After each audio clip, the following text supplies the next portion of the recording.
Teko girdėti, jog mūsų gimnazijoje ne visi mokiniai sveikinasi su mokytojais. Šią problemą pabandysime panagrinėti išsamiau.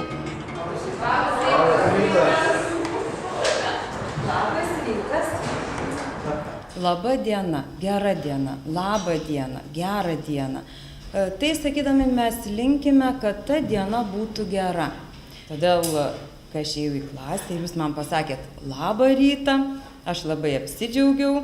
Vadinasi, mano rytas bus geras, o ir visa diena, manau, tikrai bus gera. Ar visada mūsų mokykloje mokiniai sveikinasi su mokytojais? Ne visada, gal kai kurie jų tiesiog nepažįsta. Ne visada.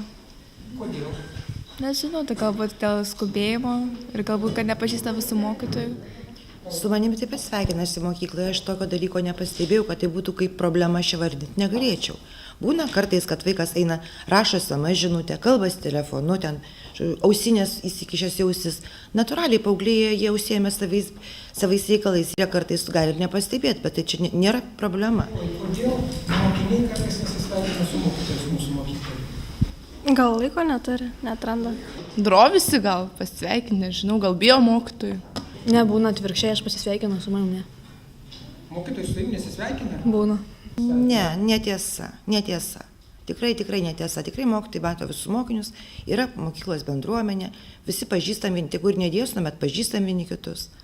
Nesakyčiau, čia gal taip atrodė vienam kitam vaikui, bet iš to daryti negalima sakyti, kad mokytojai nesisveikina. Visada sveikinuosi, bet žinot, kitą kartą būna didžiosios pertraukos metu, kad eini ir nespėjai visiems atsakyti, todėl eini linksi į šonus, tiesiog šypsaisi ir manau, tai reiškia pasisveikinimą. Visi jie mato šypseną, mato reakciją. Iš tiesų, kiekvienas mokytojas turėtų priminti, jeigu mokinys pamiršo, einame koridoriumi, primename jam, kad iš tiesų tas sveikinimasis tai turi būti kaip norma kiekvienam. Kiekvienas turi prisiminti, jeigu pamiršo, o jeigu dar neįprato, tai tiesiog, kad virstų įpročiu. O mokytojas klasėje taip pat turi to siekti, primindamas mokiniams, galbūt pradėdamas pamoką ir paprašydamas visų pasisveikinimą.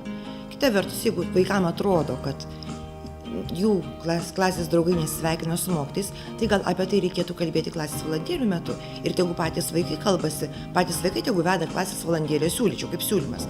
Vesti klasės valandėlę savo klasėje, kalbėti su savo klasės draugais ir aptarti, jeigu jiems taip atrodo, kad tai yra problema, tada tegu kalbasi klasėje.